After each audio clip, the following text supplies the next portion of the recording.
Hey guys, আসসালামু আলাইকুম। আশা করছি আপনারা সবাই ভালো আছেন। তো আজকের এই ভিডিওতে আমি আপনাদেরকে দেখাবো যে কিভাবে আমরা আমাদের যে অ্যান্ড্রয়েড ফোন আছে সেই ফোনকে আমরা আইএমআই নাম্বার থেকে ট্র্যাক করতে পারি। তো এটা করার জন্য যে মেথডটা রয়েছে সেটা আমি আপনাদেরকে দেখাবো। তো আমরা যখন বা আমাদের যদি কোনো ফোন হারিয়ে যায় সেক্ষেত্রে কিন্তু আমরা পুলিশের কাছে গিয়ে জিডি করি, তারপর তারাই কিন্তু আমাদের এই ফোনটা যে আছে সেটা আইএমআই নাম্বার থেকে ট্র্যাক করে তারা বের করে দেয়। কিন্তু আমরা এই একটা টুলস দেখাবো যেটা থেকে আমরা মানে মোবাইল ইউজার হিসেবে বা টুলস ব্যবহার করে এই ট্র্যাকটা করতে পারবো। তো এখন কথা হচ্ছে, যারা পুলিশ থেকে জিডি করার পর যে তারা ট্র্যাক করে, তারা স্টিংরে নামে একটা ডিভাইস আছে, তারা এই ডিভাইসটা ব্যবহার করে তারা আইএমআই নাম্বার থেকে লোকেশনটা ট্র্যাক করে বা ফোনের যে বিষয়টা নেটওয়ার্কিং থেকে তারা এই ট্র্যাকটা করে। আর যারা সাইবার সিকিউরিটি এক্সপার্ট আছে তারা কি করে, তারা টুলস এর সাহায্যে এবং ডিভাইস ব্যবহার করে বিভিন্ন অ্যাটাক দিয়ে থাকে। এর মধ্যে একটা হচ্ছে SS7 অ্যাটাক, যেটা হচ্ছে নেটওয়ার্ক প্রোটোকলের মতো কাজ করে। তো এইটার সাথে হ্যাকার ফোয়াল নামে একটা ডিভাইস আছে যেটার মূল্য হতে পারে 40 থেকে 45 হাজার টাকার মতো। তো এই ডিভাইসটা দিয়ে যারা সাইবার সিকিউরিটি বা হ্যাকার আছে তারা এইসব আইএমআই নাম্বার থেকে ইনফরমেশন গুলো বের করে। কিন্তু আমরা এখন আপনাদেরকে দেখাবো যে একটা মোবাইল থেকে কোনো একটা টুলস ব্যবহার করে আমরা কতটুকু পর্যন্ত ইনফরমেশন বের করতে পারি, সেটাই আজকে আমি আপনাদেরকে দেখাবো। তো এর জন্য আমাদের ফোনের যে পালিং এখানটার অথবা টার্মাক্স টার্মিনাল, দুইটা ইচ্ছা যে কোনো একটা ব্যবহার করতে পারেন, আর এটার জন্য কোনো রুট করতে হবে না। তো এর জন্য আমাদের যে টার্মাক্স আছে আমি এটা ব্যবহার করবো, যেহেতু বেশিরভাগ ক্ষেত্রে মানুষ টার্মাক্স ইউজার বা কারো ফোন রুট নেই, এই জন্য টার্মাক্সটাই আমি দেখে দিচ্ছি, আমি ক্লিয়ার করে দিচ্ছি। আমাদের প্রথম কাজটা করতে হবে, আমাদের যে টার্মিনালটা আছে সেটা আমাদের আপডেট করতে হবে। আমি আপডেট করে নিচ্ছি, এপিটি আপগ্রেড স্পেস -y লিখে এন্টার করছি। তো এটা লেখার পর আমাদের যে টার্মিনাল আছে এটা যখন আপডেট হয়ে যাবে তখন আমাদের যে পরবর্তী কমান্ড আছে সেটা আমরা ব্যবহার করব। তো আমাদের ফোনে যে স্ট্রিং আছে সেটা আমি ক্লিয়ার করে দিচ্ছি। ক্লিয়ার করে দেওয়ার পরে অবশ্যই আমাদের গিটহাব এর যে গিট ক্লোনটা আছে আর পাইথন যে প্যাকেজটা আছে সেটা ইনস্টল করতে হবে। তো এখন আমি যেটা করবো, আমি লিখবো এপিটি ইনস্টল গিট space Python Python space -y লিখে এন্টার করবো। তো অবশ্যই কিন্তু আমাদের এই পাইথন তারপর গিট ক্লোনের যে বিষয়টা আমাদের কিন্তু এটা ইনস্টল করতে হবে। তো এটা ইনস্টল না করলে কিন্তু আমরা কাজ করবে না, আমি ক্লিয়ার করে দিচ্ছি। এরপর এখানে একটা গিট ক্লোন করতে হবে, যেটার টুলসটা আমি নোটসে রেখে দিছি। তো এখান থেকেই আমরা একটা গিট ক্লোন করে নেব। তো এর জন্য এখানে যে গিট ক্লোন যে লেখাটা আছে এটা এখান থেকে আমি কপি করে নিলাম। কপি করার পরে আমাদের যে গিট ক্লোনটা আছে সেটা এখানে নিয়ে আসার পরে পেস্ট করে দিয়ে এন্টার করলাম। এরপর আমাদের যে টুলসটা আছে এখানে ক্লোন হয়ে যাবে।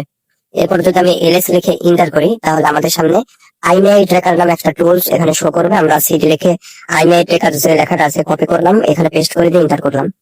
এরপর আমাদের আবার এলএস করতে হবে। এলএস করার পরে আমরা যে এখানে কিছু লেখাগুলো আসবে এখান থেকে আমরা এটা ব্যবহার করব। তো এখানে রিকোয়ারমেন্টস আছে, এখানে রিকোয়ারমেন্টস আমাদের অবশ্যই ইনস্টল করতে হবে। তো এর জন্য আমাদের অবশ্যই রিকোয়ারমেন্টসটা দিতে হবে। তো রিকোয়ারমেন্টস কি সেটা আমাদের যে কমান্ড আছে এখানে ব্যবহার করতে হবে। তো এখানে অবশ্যই ভেনেভ নামে একটা টুলস আছে সেটা কিন্তু ইনস্টল করতে হবে।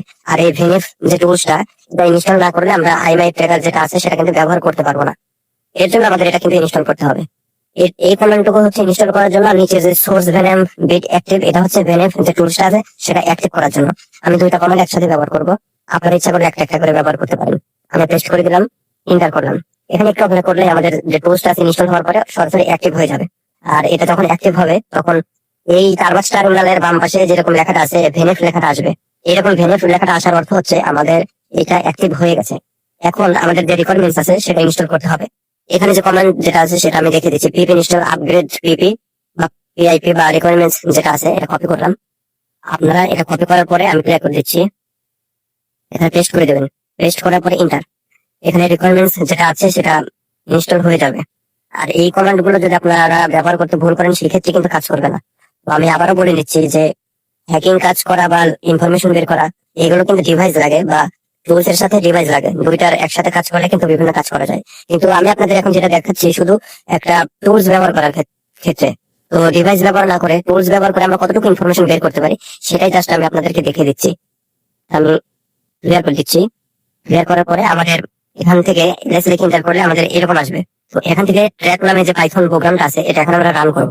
তো এর জন্য পাইথন 3 দিতে হবে, অবশ্যই পাইথন 3 দিতে হবে।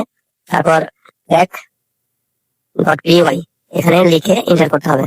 তো track.py লিখলে এরকম যে পেজটা আসবে। এখান থেকে অ্যান্ড্রয়েড আর আইফোনের যে অপশনটা আছে, যেহেতু আমরা অ্যান্ড্রয়েড ফোন থেকে দেখাবো, আমরা 1 নম্বর লিখে সিলেক্ট করে এন্টার করব। তো এখন এখানে একটা আইএমআই নাম্বার দিতে বলতেছে।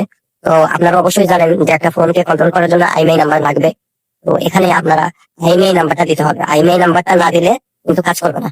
তো আমি আইএমইআই নাম্বারটা এখানে দিয়ে দিচ্ছি। এখানে আপনারা আপনাদের ফোনটাই শুধু ব্যবহার করবেন নিরাপত্তার জন্য, বাইরের কোনো ফোন বা সেরকম ক্ষেত্রে কোনো কেউ কাজ করবেন না। এটা কিন্তু বিষয়টা বুঝতে পারছেন। তো এখানে আমি আইএমইআই নাম্বার যেটা আছে সেটা দিয়ে দিচ্ছি, আপনারা আপনাদের মধ্যে দিয়ে নেবেন।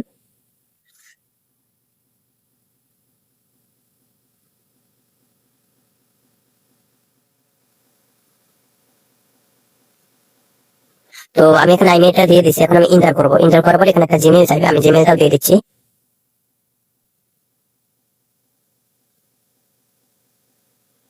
তো আমি জিমেইলটা দিয়ে দিলাম, এখন ইন্টার করবো। ইন্টার করবে একটা পাসওয়ার্ড চাইবে, আমি সেই পাসওয়ার্ডটাও দিয়ে দিচ্ছি।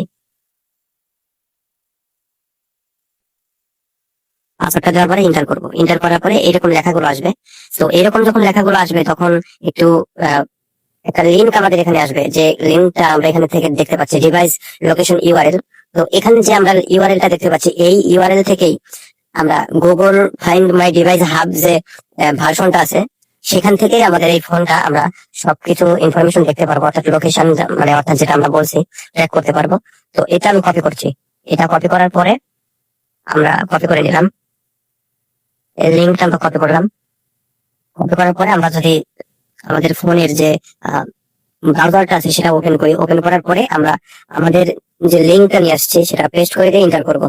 সেটা পেস্ট করে দিয়ে ইন্টার করার পরে আমরা এখান থেকে দেখতে পারবো। তো আমি এখানে লিঙ্কটা পেস্ট করে দিয়ে ইন্টার করছি।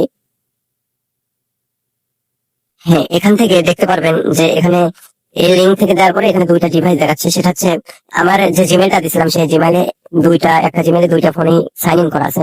তো উপরের যে ডিভাইসটা রেডমি নোট 7 প্রো, এই ফোনটাই আমরা আসলে ট্র্যাক করতে যাচ্ছি। তো এখানে আমরা ক্লিক করলে যে এখানে প্লে সাউন্ড যে লেখাটা আছে, তো এই প্লে সাউন্ড লেখাটা এখানে যদি আমরা ক্লিক করি তাহলে ওই ডিভাইসের যে ব্যাকগ্রাউন্ডে একটা সাউন্ড আসবে, যেটা ওই ফোন থেকে শোনা যাবে। আর সিকিউরিটি ডিভাইস অর্থাৎ এই কন্ট্রোল থেকে আপনারা এখান থেকে ফোনটা লক করে দিতে পারবেন। তারপর ফ্যাক্টরি রিসেট ডিভাইস, সেখান থেকে এই কাজগুলো করতে পারবেন। আর এখান থেকে কিন্তু এখানে ফোনে কত পার্সেন্ট চার্জ আছে, কি সিম ব্যবহার করা হচ্ছে, বা লোকেশন কোন জায়গায়, সেটা কিন্তু এখান থেকে দেখা যাচ্ছে, তাই না? তো এটাই ছিল বিষয়টা, যে এই টুলসটা দিয়ে আমরা কিভাবে লোকেশনটা বের করবো। আর এখানে কিন্তু এক্স্যাক্টলি সঠিক লোকেশনটা দেখাচ্ছে। হয়তো আপনারা মনে করতে পারেন যে লোকেশনটা হয়তো ফেক ইনফরমেশন আসবে, ফুল ডিটেলস আসতে তাও পারে, এরকম মনে হতে পারে। কিন্তু এখানে যে বিষয়টা দেখা যাচ্ছে সেটা সম্পূর্ণ মানে লোকেশনটা এক্স্যাক্টলি সঠিক কারেক্ট লোকেশন দেখাচ্ছে। এখান থেকে আমরা প্লে সাউন্ডে ক্লিক করলে ওই ফোনের যে ব্যাকগ্রাউন্ডে মিউজিক আছে সেটা বাজবে, সিকিউরিটি ক্লিক করলে ওই ডিভাইসটা লক হয়ে যাবে, আর ফ্যাক্টরি রিসেট ডিভাইসে ক্লিক করলে ওই ফোনের সকল তথ্যগুলো ডিলিট হয়ে যাবে। তো এটা ছিল একটা টুলস এর কাজ, যে টুলসটা ব্যবহার করে আমরা এই কাজগুলো করতে পারবো। আমি জাস্ট আপনাদেরকে দেখানোর চেষ্টা করেছিলাম যে টুলস ব্যবহার করে আমরা কতটুকু এটা ব্যবহার করতে পারি। তো আশা করছি আপনাদের এই ভিডিওটা ভালো লাগবে। আর ভবিষ্যতে আমরা চেষ্টা করব আমরা ছোট থেকে বড় পর্যন্ত প্রত্যেকটা ডিভাইসের কাজ আমরা আপনাদেরকে দেখাবো। এর জন্য আমি আপনাদেরকে একটা কথা বলে নিচ্ছি, সামনে সপ্তাহে অর্থাৎ আজকে যেমন 30 তারিখ, তো সামনে মাসের আজকে যেমন সেপ্টেম্বর মাসের 30 তারিখ, তো সামনে মাসের 9 তারিখ বা 10 তারিখের মধ্যে আমরা একটা ডিভাইস নিয়ে এসেছি, যে ডিভাইসটার মধ্যে দিয়ে আপনারা অনেক কিছু জ্যাম করতে পারবেন, অ্যাটাক করতে পারবেন। তো ওই ভিডিও থেকে আমরা অনেক টিউটোরিয়াল, অনেক ভিডিও, অনেক কিছু আপনাদের মাঝে শেয়ার করবো। আর আমরা চাই সবসময় যেন প্রত্যেকটা ডিভাইস, ছোট থেকে বড় পর্যন্ত প্রত্যেকটা ডিভাইস আপনাদের মাঝে দেখাতে পারি, কোন ডিভাইসটা কেন কাজ করে, কারা কাজ করে, কিসের জন্য কাজ করে, বিস্তারিত দেখাতে পারি। আপনারা যাতে জানতে পারেন যে ডিভাইস কোন ক্ষেত্রে ব্যবহার করা হয়, কেন ব্যবহার করা হয়, কারা ব্যবহার করে। তো ভিডিওটি যদি আপনাদের ভালো লাগে অবশ্যই লাইক করবেন, কমেন্ট করবেন। আর অবশ্যই চ্যানেলটা, যেটা আমাদের চ্যানেলটা আছে, সাবস্ক্রাইব করে রাখবেন, যাতে এরকম অনেক ভালো ভালো ভিডিও আপনারা পেতে পারেন। ধন্যবাদ সবাইকে। আসসালামু আলাইকুম।